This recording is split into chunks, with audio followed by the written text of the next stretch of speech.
Hollywood in the hood. It don't stop. Yeah, I'm right here with another legend of the 90s right here. Make sure y'all go to the Club Captivate, the Potato Bar tomorrow night and patronize that great concert. Absolutely. You know what I mean? Big shout out to DJ Corkscrew. You know what I mean? Holding it down. Right. But I'm right here with another veteran of the game, Domino. What up?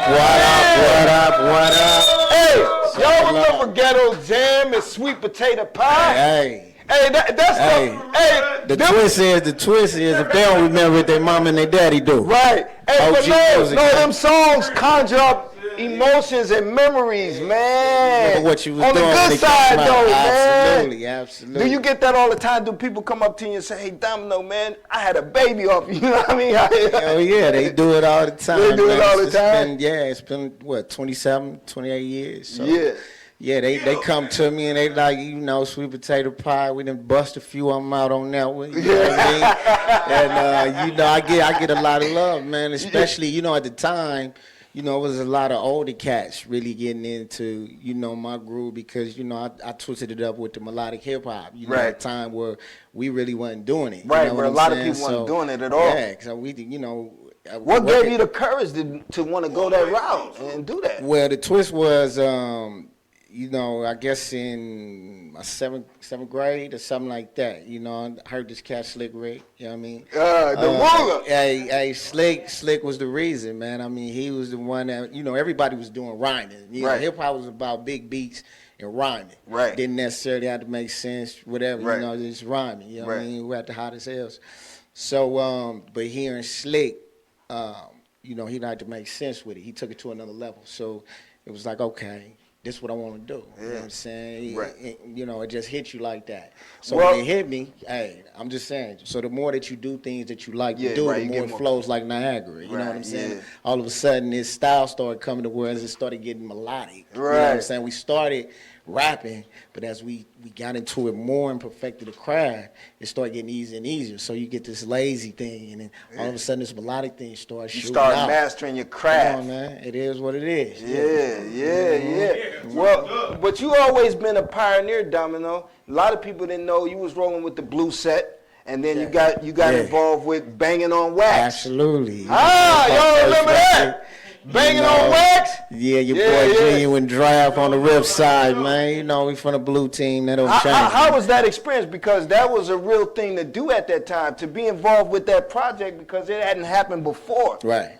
Well, what was big about it was nobody involved with the situation was looking at radio, nothing like that. This was street music. Okay. You see what I'm saying? So, you got Long Beach, this city that, not really a whole lot of people know about. Compton was big. I mean, come on, man.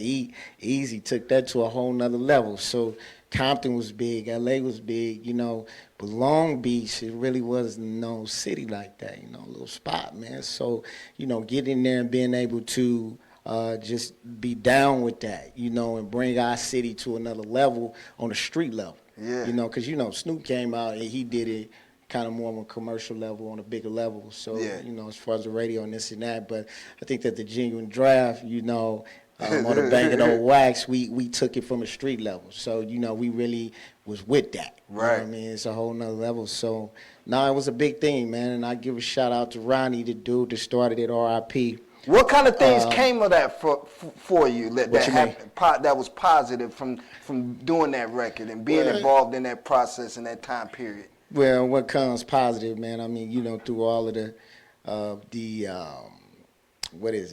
bumping heads with, motherfuckers in the studios, whatever it was. I think that we developed a family-like mentality. Y'all better soak that game up. We did after a while. So you had, even though you was listening to a certain kind of music, we came together banging. But as we had to move together, we developed this family thing, man. So, Cash Like Red Rum, etc. They good people, homie. So bottom line to it all, man, Bangin On Wax, man, they did a whole lot for who Domino is. Domino just decided to make a left turn and do my thing for what it was. Right. I was really into this melodic thing. You know what I'm saying? I was into this melodic thing, and I wanted to keep it for my peoples but just take it up a notch, you know, into this party thing. So real quick, yeah. How did you feel when Biggie gave you props? When he mentioned, I didn't even know it. I didn't even know Domino, it. Yeah, you know what I'm saying? It was big because, you know, like I said, I didn't even know that he had. How did you find out? We was hey, Domino, man.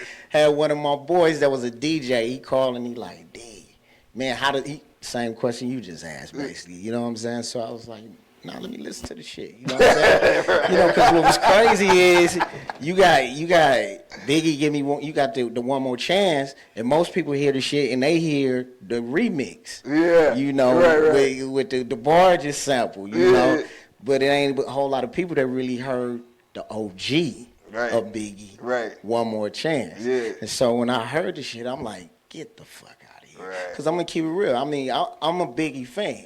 Yeah, you see what I'm saying? I liked how he twisted up what he twisted up. You know, a whole lot of people try to compare him and Pac, but you can't do that. No, that's apples and oranges. You can't do that. No, you can't do that. One was a stylist and one was a hood poet. So you can't do that. You know what I'm saying? So I was a fan of Biggie's, and to hear that, it was big. And then your boy JayZ come right behind it on American Gangster. Do the same thing. Here we go. Yeah. So, you know, I think I really appreciated the way that they did that, man. They gave a lot of props to the melodic hip hop at the time. Because I'm going to tell you, when we first did the record, what they did was nobody wanted to sign the record. So what I was doing, the melodic hip hop, people weren't really doing it at the time. I mean, you had a lot of people touching on it or this or that, but they wasn't taking it all the way through like I was doing it. You know what I'm saying? If they was, they usually used somebody else, so they wouldn't be considered a little sellout or whatever it was called back then. You know, but you know when you know you got something, homie, you stay true to your wheels. You know what I'm saying? That's how you roll out. Question. What was it? With such rich hip hop from the West Coast and how y'all put it down, when and knowing that the Nipsey Hussle situation, how did that affect the coast? Because y'all been putting it down for a long time, and y'all been prolific in making a melodic sound like you got. And when that hit, how did it affect y'all? How did it affect the coast? Well, I think, you know, from my perspective, you know, I mentored Nip back in, I want to say, 2005, 2006. He was a real young kid, you know, and my boy D-Train that was over at Interscope was trying to, you know, do a demo on him, you know what I'm saying? And boy was hot. He just, you know, just needed a little polishing and stuff like that. So, you know, we developed something during that little small period of time. And, you know, so when he passed, you know, I don't see him all the time. So when he passed, it hit, but it didn't hit. But then you realize one thing, that this cat came from something. This cat came from something, and he gradually grew into who he was, and it was prolific. I mean, the bottom line to it all, he affected a whole lot of people, and he drew a whole lot of people to him. I mean, music was one thing, but his speech was another thing. You know what I'm saying? So I think it was damaging to the youth. It was such a blow because they finally had somebody that they could hold on to that was talking that good shit. See what I'm saying? He talking that good shit. He telling you how to give it to your peoples and, you know, give back and how to move forward in life, period. So, you know, the youth usually, you know, right now it's so crazy. They don't really have fathers and, you know, street OGs. It's like the artists are like the guidance right now. So with him, you know, he just had a whole lot of, you know, merit to what he was talking about. So, you know, everything he did from the books that he read to whatever, he giving that to you. He giving that to you. So, yeah, it was a hard blow for the streets. I mean, ain't no doubt about it. Now you're part of the I Love the 90s tour. How great is it to be able to create your own intellectual property and be able to live off of it and eat off of it, you know, so many years later? Speak to that. It's dope, man. You know, it's dope because, you know, when you come up with an idea, anything, you know what I'm saying, you with the show, telling me it's 14 years or whatever, I mean, so you know what you're doing, you know what I'm saying? You had this vision. Then all of a sudden it's like, okay, I got this vision, but it don't seem like a whole lot of other people do, you know, because this shit seems like it's a little struggle at the beginning, but the spark is still there. So I don't really give a fuck how the rest of the world feel right now. Pushing this shit. You know what I'm saying? Learn something, baby. Yeah, so you keep Learn pushing, something, baby. Absolutely, absolutely. So you keep pushing that shit, and you keep pushing that shit, and you stay on your shit. Right. You keep pushing that shit. Fuck Right. all this Hollywood shit. Fuck all this shit over here. You pushing your light. This shit that you see in here. Right. You connecting with that motherfucker. Right. You just pushing. Finally that motherfucking door open, and it's exactly what you want to see when you open that motherfucker. Huh? Straight game. That's the business, homie. Straight that ga- shit is forever.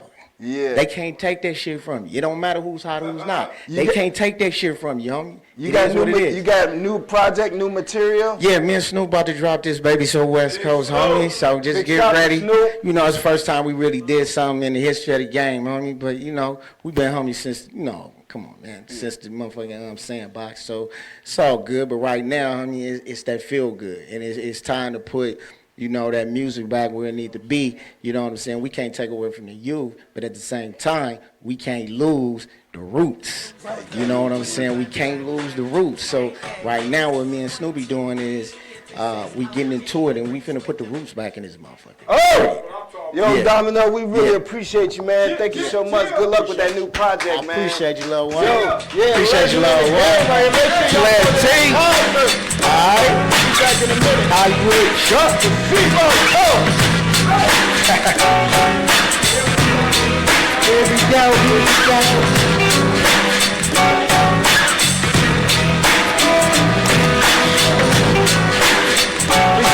Here we go, where the two storms are through with a back, gang, gang. 1, 2, 3, and this is no day that brings the delivery, gang, gang. They got so jam, it's about to slam with some notes from the negative, gang, gang. As I came, it was really going on, wait to reminisce with me, gang. Yeah.